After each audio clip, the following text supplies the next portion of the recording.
ఒక వస్తువు కొనుక్కుంటాం, ఎంతకాలం మనకు నచ్చుతుంది? ఒక బట్టలు కొనుక్కున్నాం, నచ్చి 6 నెలలు వేసుకుంటాం లేదా సంవత్సరం వేసుకుంటాం, తర్వాత నచ్చదు, దాన్ని పక్కన పెట్టి ఇంకోటి కొంటారు. ఈ విధంగా ప్రతిదీ కొంటున్నామే. ఒకప్పుడు నచ్చింది కదా, ఇప్పుడు ఎందుకు నచ్చలా? ఒకప్పుడు ఇష్టమైంది, ఇప్పుడు ఎందుకు ఇష్టం కాలా? పాతబడిపోయిందండి. ఒకప్పుడేమో నచ్చి వేలు పెట్టి కొనుక్కున్నదే 6 నెలలు వాడిన తర్వాత పనికి రాకుండా పక్కన పెట్టేసి వేరేది కొంటాం. ఒకప్పుడు ఇష్టపడే కొన్నాం, కష్టం వచ్చి కాదు, ఇష్టపడే కొన్నాం. వస్తువులు కానీ ఇంట్లో బట్టలు కానీ ఏదైనా ఇష్టపడి కొన్నాం, 6 నెలలు కడతాం, పక్కన పెట్టేస్తాం. 6 నెలలు వాడుకుంటాం, పక్కన పెట్టేస్తాం. ఫోన్లు ఉన్నాయా?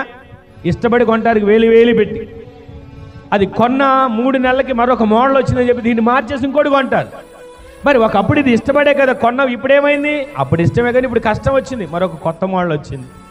ప్రతిదానికి కూడా మనము బళ్ళు కానీ వస్తువులు కానీ ఏదైనా మోడల్ మారిందంటే మరలా కొత్త మోడల్ కోసం ఎదురు చూస్తుంటాం. దేవుని సందులో మన మనస్సు ఏ విధంగా ఉంది? మన మనస్సు ఏ విధంగా మనల్ని హెచ్చరిస్తుంది? ఆత్మ సంబంధమైన మనుషులు శరీర సంబంధమైన మనుషులతో కలిస్తే ప్రమాదం. దేవుని బిడ్డలు లోకంలో ఉన్న ఆచారాలతో కలిస్తే ప్రమాదం. దేవుని రక్తం చేత కడగబడిన వారు, ఆత్మ సంబంధమైన వారు, దేవుని పోలికగా మార్చబడిన వారు లోకంతో మనకి పొత్తేంటి? లోకంతో మనకి ఇంకా దానికి సంబంధంతో మనకి పరిస్థితి లేదు. దేనికి?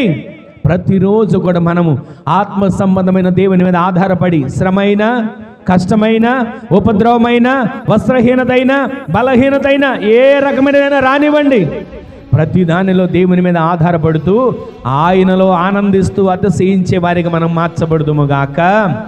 జ్ఞానులుగా మనము మార్చబడుదుముగాక. అజ్ఞానము తొలగించబడునుగాక. ఆత్మ సంబంధమైన జీవితాన్ని కాపాడుకునే కృప దేవుడు మనకి దయచేయునుగాక.